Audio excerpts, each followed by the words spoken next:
Welcome to English Avenue, where English becomes exciting. Today, we start the thrilling journey of one of history's most controversial figures, Adolf Hitler. Love him or hate him, his story is filled with dreams, failures, ambition, and power. From a small boy with big dreams to a man who changed the world forever, this is the story of Adolf Hitler like you've never heard before. Are you ready? Grab your headphones, sit back, and let's dive into this incredible tale that will improve your English and keep you hooked till the end. It all started on April 20th, 1889, in a small town called Braunau am Inn in Austria. A baby boy was born to Alois and Clara Hitler. They named him Adolf. No one knew this little boy would grow up to shake the world. As a child, Adolf wasn't special. He loved playing outside, drawing pictures, and imagining a big future.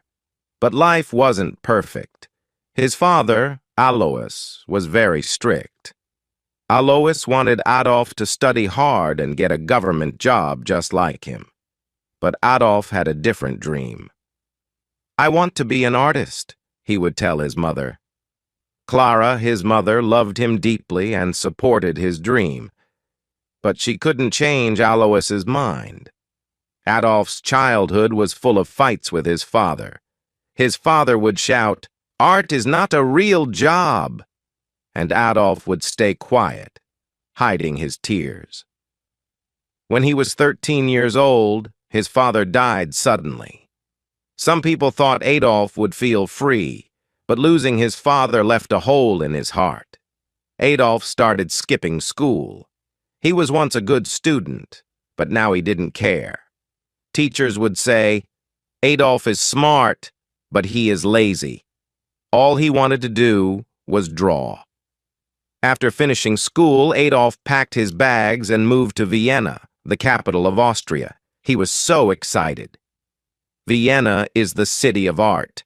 I will become a famous painter here," he thought. He applied to the Academy of Fine Arts, a big art school. But when the results came, his heart broke. He didn't get in. The school told him, "Your work is not good enough." Adolf felt humiliated.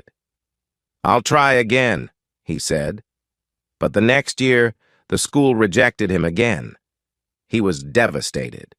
Without school or a job, Adolf's life became hard. He lived in tiny, dirty rooms and sometimes slept on the streets.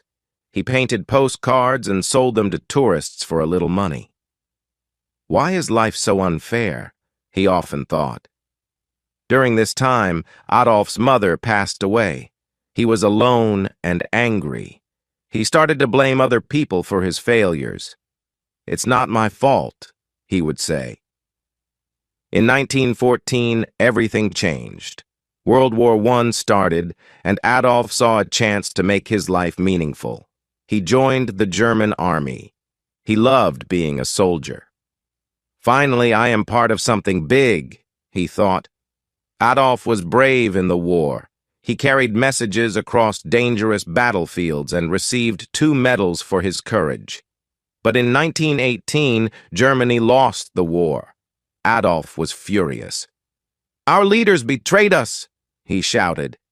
He felt Germany needed someone strong to bring it back to power. After the war, Adolf returned to Germany. The country was in chaos. People were poor and hungry. Many were angry about the war's end. Adolf saw this as his opportunity. He joined a small political group called the German Workers' Party. Adolf was a powerful speaker. When he spoke, people listened. His words were full of anger, passion, and promises. "Germany will rise again," he would say. Slowly, more and more people started following him. Adolf changed the name of the group to the National Socialist German Workers' Party, also known as the Nazi Party. He designed their symbol, a red flag with a black swastika. "This will become the most powerful symbol in the world," he declared. His speeches became famous. Thousands of people came to hear him. They believed in his dream of a strong Germany. But Adolf's ideas were dangerous. He blamed certain groups of people for Germany's problems and wanted to make Germany only for Germans. After World War I, Germany was in big trouble. People had no jobs. Food was expensive, and many families were hungry. The country had to pay a lot of money to other nations because they lost the war. Germans were angry and sad. Adolf Hitler saw this pain. He told the people, "It's not your fault. I know who is to blame." His words gave people hope, but they also made them angry at others. Slowly, Adolf became a popular name. Adolf worked hard to grow his party. He held big meetings and gave loud, emotional speeches. "Germany can be great again," he shouted. People clapped and cheered. They believed in his dream. In 1923, Adolf tried to take control of the German government by force. This was called the Beer Hall Putsch, but it failed. Adolf was arrested and sent to jail for 9 months. While in jail, Adolf wrote a book called Mein Kampf, which means My Struggle. In this book, he wrote about his ideas. He said Germany needed to become powerful and that certain groups of people were the enemy. The book became popular, and many Germans started to believe in his ideas. After getting out of jail, Adolf worked even harder. The Nazi Party became stronger. By 1933, Adolf Hitler was chosen as the Chancellor of Germany, the country's top leader. This was the start of a new chapter. Adolf promised jobs, a strong military, and a bright future. The people trusted him, but they didn't know what he was planning next. As Chancellor, Adolf made many changes. He built roads, factories, and schools. More people got jobs, and Germany started to look strong again. The people were happy. They said Hitler is a hero. But behind this success, Adolf had dangerous plans. He controlled newspapers, radios, and schools. People were told, "You can only believe in Adolf Hitler." Those who didn't agree with him were punished or sent to prison. Adolf created a strong army called the SS and a group of young boys called the Hitler Youth. They trained to fight and spread Nazi ideas. Everywhere in Germany, people saw the swastika flag. It became the symbol of Adolf's power. Adolf's speeches became even more powerful. He would say, "Germany is the best. We will rule the world." Crowds cheered and shouted, "Heil Hitler!" In 1939, Adolf made his boldest move. He ordered his army to invade Poland. This act started World War II. Adolf's dream was to take over all of Europe and make Germany the most powerful country in the world. At first, Adolf's army won many battles. They were strong and well-trained. But as the war went on, things started to go wrong. Adolf had made too many enemies. While the war was happening, Adolf was doing something terrible.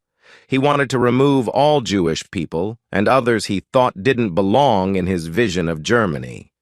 This was called the Holocaust, one of the darkest chapters in human history. Millions of innocent people were killed in camps. By 1944, Germany started losing the war. Adolf's enemies, like the United States, the Soviet Union, and Britain, were too strong. Bombs fell on German cities, and the people who once called Adolf a hero began to lose hope. Adolf became paranoid. He trusted no one and spent most of his time hiding in his bunker. By 1944, Adolf Hitler's dreams of ruling the world were falling apart.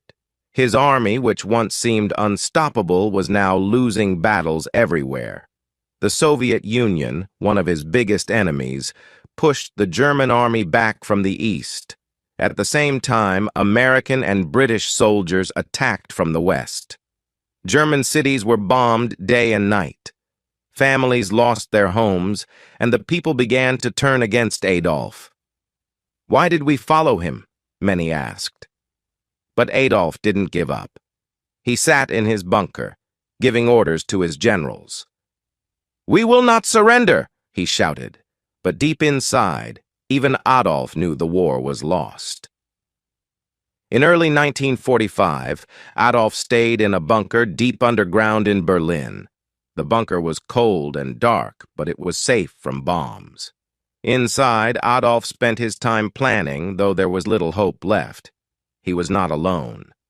His most loyal followers were with him, including his girlfriend, Eva Braun. Eva had been by his side for many years, though Adolf kept their relationship private. She loved him, even in his darkest days. Outside the bunker, the sound of gunfire grew louder every day.